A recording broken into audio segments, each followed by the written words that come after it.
আজকে দেখো আমি গরুর খাঁটি দুধ দিয়ে আতক চালের চষি পিঠা বানাচ্ছি আর দেখতে থাকবেন পুরো ভিডিও দেখার অনুরোধ রইল। নমস্কার বন্ধুরা, উর্মিলার রান্নাঘরে অনেক অনেক স্বাগত জানাই। আজকে আমার রান্নাঘরে দেখাবো আতক চালের গুঁড়ো দিয়ে চষি পিঠা বানানোর রেসিপি। গরুর খাঁটি দুধ দিয়ে বানাবো, তো দেখতে থাকবেন পুরো ভিডিওটা। এটা কিন্তু ঢেকিতে করা চালের গুঁড়ো, আর ঢেকিতে করা চালের গুঁড়ো খেতেই কিন্তু ভালো লাগে। তো তারপরে দেখুন উনুনটা জ্বালিয়ে দিয়েছি। এদিকে কড়াইয়ের মধ্যে আমি দিয়ে দিব পরিমাণ মতো জল। জলটা বেশ করে কিন্তু ফুটাতে হবে, না ফুটালে কিন্তু এই চষি পিঠার খেতে কিন্তু একদমই কিন্তু ভালো লাগবে না। এই যে দেখেছেন তো, অনেকটাই যখন কমে আসবে তখন আমি একটু পরিমাণ লবণ দিয়ে দিব।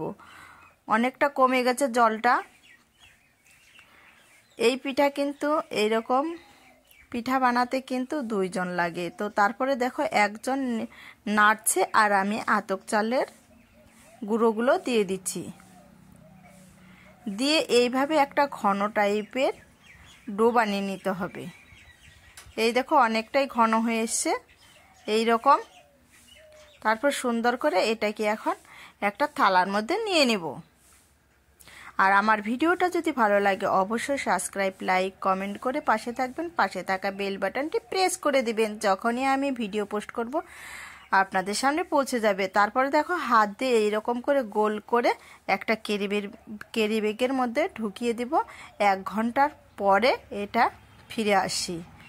ঢাকনা দিয়ে ঢেকে একটা গামলা দিয়ে আমি চাপা দিয়ে দিব। 1 ঘন্টা পরে আমি আবার এখন ফিরে আসলাম। অনেকটাই দেখেছেন তো নরম আর তুলতুলে হয়েছে।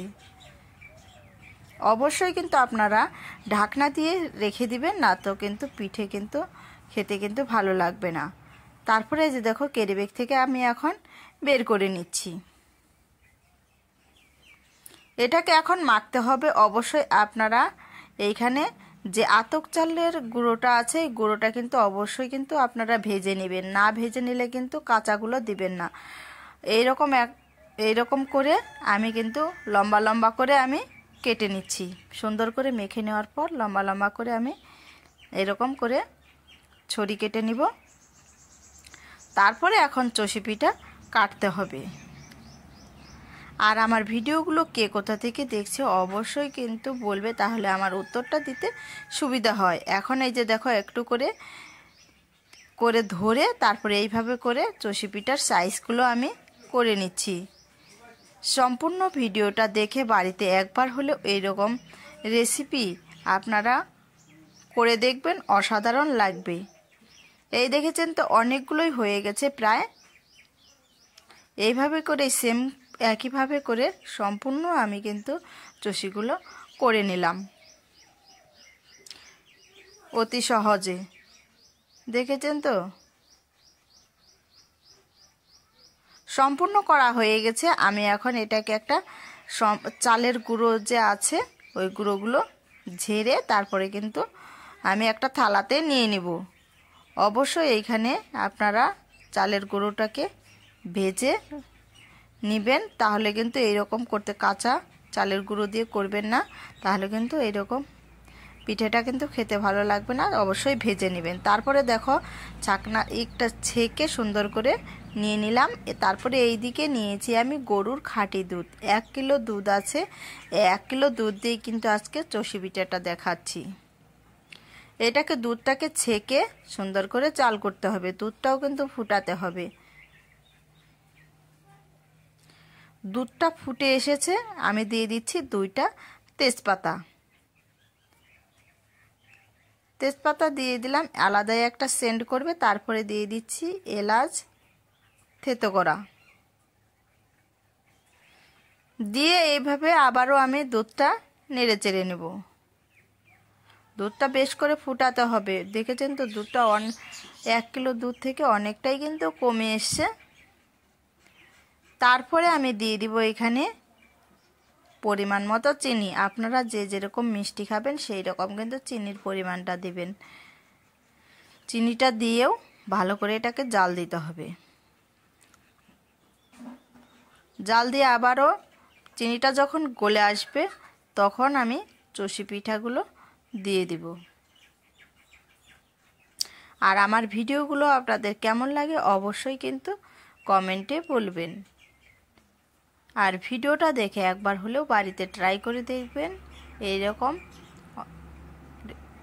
চষি পিঠা খেতে কিন্তু গরুর খাঁটি দুধ দিয়ে অসাধারণ লাগে। একটু ফুটেই কিন্তু এটাকে ঘন ঘন একটু নাড়তে হবে, না তো আবার গায়ে গায়ে লেগে গেলে কিন্তু খেতে ভালো লাগবে না। এই যে এইভাবে করে নেড়ে দিচ্ছি, হালকা করে নাড়তে হবে, বেশি জোরে জোরে নাড়লে কিন্তু এটা ভেঙে যাওয়ার সম্ভাবনা আছে। এইভাবে করে হালকা করে নাড়বো, একটু ফুটিয়েই এটাকে নামিয়ে ফেলতে হবে। আর আমার সম্পূর্ণ ভিডিওটা দেখার জন্য অসংখ্য অসংখ্য ধন্যবাদ।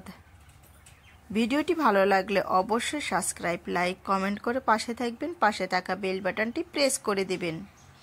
যখনই আমি ভিডিও পোস্ট করব আপনাদের সামনে পৌঁছে যাবে। এই যে দেখেছেন তো অনেকটাই ঘন হয়ে এসেছে। আমি এখন এটাকে নামিয়ে ফেলবো।